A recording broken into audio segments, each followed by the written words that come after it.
Hey, what's happening, Bulls and Bears? Back with another dose of economic reality as we continue to document this slow motion economic collapse. That's what I like to call it. Many people, some people disagree, but more and more people are agreeing all the time as time goes on, as uh, things we talk about here, topics we talk about, begin to come true. And look at the cost of living. We said the cost of living was going to continue to get worse. We had we still have even now a bunch of people out there predicting a crash and falling prices. It's just not happening, folks. So the cost of living is going to continue to rise. People are going to get pinched even more into debt and just a cost of living trap. And wages have risen somewhat. Have they risen enough to keep up the cost of living? Well, I think the answer is no. And all you have to do is look at the debt levels that people are taking on just in order to make ends meet. Now, a lot of times we have to point out the fact that there is a lot of people, there are a lot of people even right now spending money that they don't have to spend. And what does that do? That makes the economy look actually better. So the more debt you take on, the better it looks for the economy because spending gets racked up in a statistic called GDP, gross domestic product. And that's the statistic that they use to determine if the economy is in a recession or not, right? So the more you spend, the better the economy looks. The more you go into debt, the better the economy looks. Completely backwards. Shouldn't it be more savings that people have, the better the economy looks? But no, it's just the opposite. The more debt you go into, even though savings is close to all-time lows right now, or what 50-year lows, um, you know, on paper they could say, look, the economy is doing good. Anyway, you guys, I think most of you know all the games that are played. Well, let's go ahead and get started right here. Economic collapse news. What's going to be the next big thing, one of the next big things to cause a lot of pain to household budgets? Well, it is right now. It's already, but it's going to continue to be oil, and it's going to get a lot worse. Oil slash gas prices. We see oil 90 plus dollars a barrel right now. Um, we have strategic petroleum reserves, the SPR, close to 40-year lows once again. Um, as a country, we have chosen to drain this reserve that was meant to be for emergency use. It was meant to be for a severe supply disruption during a time of war or some sort of offline event where the system goes down, the grid goes down, something, an emergency to where we had to use these reserves. We couldn't pump any more oil or we couldn't import it. So right now, we're more reliant on foreign countries for oil. We've drained our reserves to 40-year lows, and not because of an emergency. The emergency was, I guess, if you want to call this an emergency, the emergency was prices were going up too high. That was the emergency. But that's not the type of emergency that was supposed to be the reason for draining these reserves. So not a good decision, in my opinion. Now we've got rising oil prices. People had said that going to electric cars is going to make the demand for oil much less because the gas demand would be a lot lower. Folks, that hasn't happened, right? So we saw electric cars explode the popularity over the past few years, especially starting in 2020, and just hasn't happened, right? So oil prices should be going down if the electric cars were going to take the demand away from gas cars. Just hasn't happened, right? We've got shortages still. We've got now the workers on strike, the UAW, automobile workers on strike. And how long is that going to last? And that's going to create even a bigger shortage. So we've got car prices up, oil prices up. Folks, we've got the BRICS Plus nations and BRICS Plus Plus Plus now with all the other nations that are looking to jump on board with the BRICS alliance. And what are they doing? Well, it's no longer the petrodollar, right? It used to be that the oil trade was completely done in dollars, and countries that went outside that often would face severe punishment. Well, pretty much every time would face severe punishment, except for today. Today, things are different. So things are changing, and anyone expecting this economy to implode like it did in 2008 needs to look at all the differences today versus back in 2008. We also have a zero reserve requirement for the banks. What does that mean? That means banks can loan out as much money as they want to without having to have money in reserves to cover these loans. So, in other words, if you have a 1-to-1 ratio, that means banks can only loan out money they have in reserves. That would be 100% reserve requirement. It means you have to have $100 in reserves to loan out $100. For a long time, it was 10%, meaning they only had to have $10 to loan out $100. Now it's zero. So why do you think we're seeing prices continue to stay elevated and even go higher in some cases? Even assets that were defined as being in bubbles for the past few years, uh, the bubbles aren't popping, are they? No. And we have to look at the reserve requirement. We have to look at the way money is created out of the banking system. They don't even have to print it anymore out of the Treasury. People say the Fed prints money. They really don't. It's really the Treasury. But they don't even have to print it anymore because the banks can just loan it out in digital format, and there's no limits on that. Now, there's talk that they're going to implement a 20% reserve requirement. That would be huge. That would be huge. That would make a lot of banks fail. And then I think we're going to see the big mega banks come in and gobble up a lot of the smaller and regional banks if that's implemented. So that would be huge. We'll see if that happens. Will that make the cost of living come down? Likely not. You'll just have fewer banks to choose from, but the monopolies in the mega banks will get even bigger and just take up a bigger portion of the market share, a bigger chunk of the market share. So people are looking for ways to beat inflation, to keep up with the cost of living, and hopefully beat the cost of living by investing. The other thing people are doing is they're working more jobs. We have more people working multiple jobs now than we did back in the financial crisis. And it's looking like it's going to be continuing to get worse.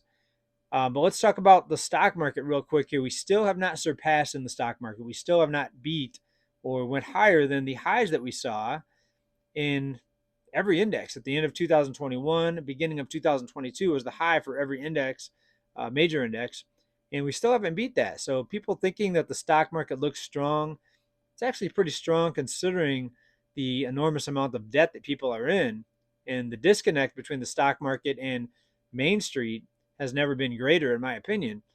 But the stock market, it's not taking off. It's certainly not crashing either. In a few more months, we're going to be 2 years out from those all-time highs, right, in every index. So we're going to be, I don't think going to all-time highs. They could pump this market up, absolutely, but the disconnect is becoming so obvious with the consumer being really strapped out. The fact that we have to have all these rescue programs, food assistance programs with 40 plus million people now, and I think we're going to have to go back to some rent moratorium again. Some landlords are celebrating in certain cities. I read an article that a bunch of landlords in a city, I don't know what city, got together for dinner to celebrate the end of the moratorium. So they're basically celebrating that they can now evict people. Well, a bunch of protesters found out that they were having this dinner together, and they went outside and protested the restaurant. Somehow they got tipped off that there was going to be this event. I think they posted it on Facebook, landlord celebration, something like that. Anyways, it doesn't matter. The point is that I just brought that up because eviction moratoriums are still being ended now. So that means there's other cities too that still have the moratoriums. In other words, the consumers, especially renters, are in big trouble, but even homeowners, the cost of owning a home now, insurance, after all the disasters that we saw here in 2023 in previous years, insurance is going up. Not too many people are talking about the outrageous cost of insurance and home repairs, home rebuilds. And now with things that happen in Hawaii, the prices are going to go up even more. But back to the stock market real quick. People are looking to invest to keep up with the cost of living. Stock market, of course, is a huge place where people are doing it. I'm going to tell you how I invest, and I've been doing really well over the last couple of years doing this, not trading very much, right? I used to be in the markets like several times a week, buying, selling, swing trading every few days, sometimes day trades, get in at the market open, close. Not anymore. I don't have the time to be in front of a screen that much. But listen to this. Target, Macy's, the Dollar Tree, Dollar General, all hit 52-week lows. 52-week lows, not Lowe's, the lumber and home improvement store. 52-week lows in the price. That means the price is the lowest that it's been in a year. And those are stocks that people looked at as consumer staples, especially the dollar stores with everything being so high priced, more people going to the dollar stores. Why are those stocks at 52-week lows? Well, I think a lot of it's all the retail theft that's happening. And it's a very scary time, and I think risky time to be investing in any brick and mortar store where you have just millions of dollars walking out of these stores. Over in a Walmart local to me, $1.4 million. A worker at Walmart let me know that's what went out the store last year, and they're on pace this year to beat that. So it could be 1.8 million this year, 2 million, who knows? We'll find out at the end of 2023. I'm going to go back to that same employee and find out for you. But my guess is, and my money would be on, that it was going to get worse. It's going to get worse. The stock market treading water. If you're a good investor, you could still make money there by buying low. I've been putting in very minimal trades, once maybe every 2 or 3 months now. Back in 2020, I bought some oil companies. After the price of oil plunged, we knew it was going to go right back up. That was a nice trade. Carvana a few months ago, it hit like less than $5 a share. Gobbled up some of that. Now it's up to, I believe, over $50 the last time I looked. And I did sell over half of it off. After it doubled, I sold about half. But I'm holding on to it to see where it's going to go. Even if it crashes now, I've already made the money back, so it doesn't matter. Um, I'm very selective in my trades now.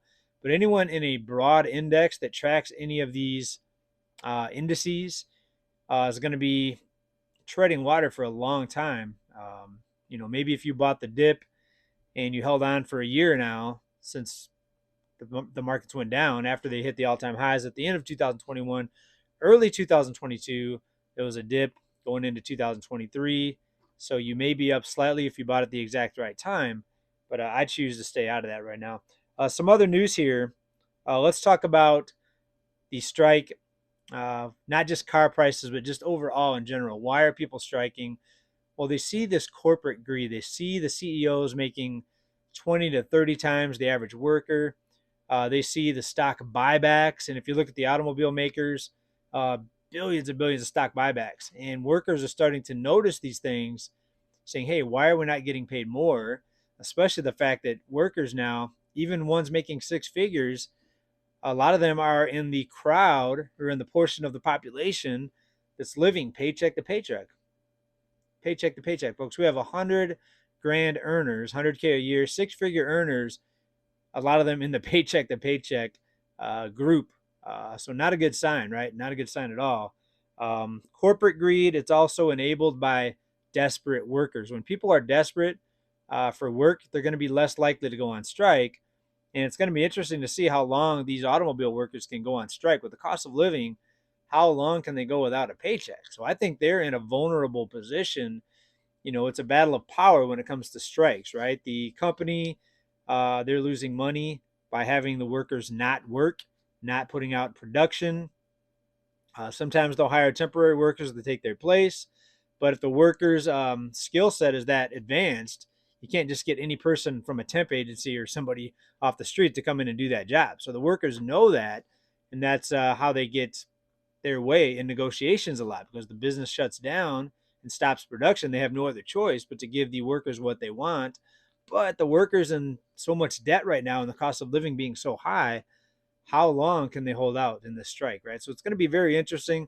But the reason I brought that up is because the reason corporate greed is in such focus now is because the cost of living. When the cost of living is low, when people could just work a single job and get by just fine and put money away and put their kids through college and put food on the table, pretty much people are happy, and they're not going to be looking at these things like corporate greed and not going to be complaining so much and not going on strike so much. Now, strikes have always happened. If you look back over the decades, they've always happened, but we've always had boom and bust in the economy where things get so expensive, people can't afford it. People run up more debt, and that's where we're in now. So I'd have to say we're headed towards the later innings now as far as the debt game goes. Could they do a lot of things to bring this back to the third, fourth inning? Absolutely. They could do massive debt forgiveness. Look what's happening with student loans. There's a portion of the student loan debt that's getting written off, a very small portion, but it is debt forgiveness nonetheless. So I think we're going to see that on a massive scale, because central banks, they're always going to be there to make sure that that this thing keeps rolling along. And is the train going to run out of tracks? I think so when you look at the consumer. But they can do a lot of things to keep this game going. Even though people are broke, they could bring in another 2020 style um, buffet of rescue programs. Um, we could go back to what we saw in 2020. What's the emergency going to be? Well, it could just be cost of living crisis is going to be the emergency. It could be something bigger. We could wake up, all the markets will be deep in the red because something big happened, something broke. Um, we'll have to see, folks, but be ready for anything. At least 30 days emergency supplies out of the system, cash, food, water, and essentials. Self-defense, you should be able to hold out for 30 days while the system goes dark. And I think we're going to see, something happen. There's war. The risk of war is great, in my opinion, a very, very risky thing that we need to keep an eye on, folks. So let me know what you're doing. We talked about a lot of things today. My internet's been out, so I'm not going to edit this video. I'm just going to upload it. Sometimes if I start talking about subjects or topics that aren't relevant, I'll go ahead and delete them before I post the video. Today, I'm just going to leave it all in there.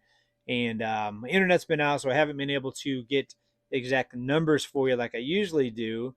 But in general, things are really starting to hit the skids, for lack of a better term. And a lot of things we need to keep an eye on, folks. Thanks for watching. As always, big love. Keep stacking. Bye for now, everybody. Peace.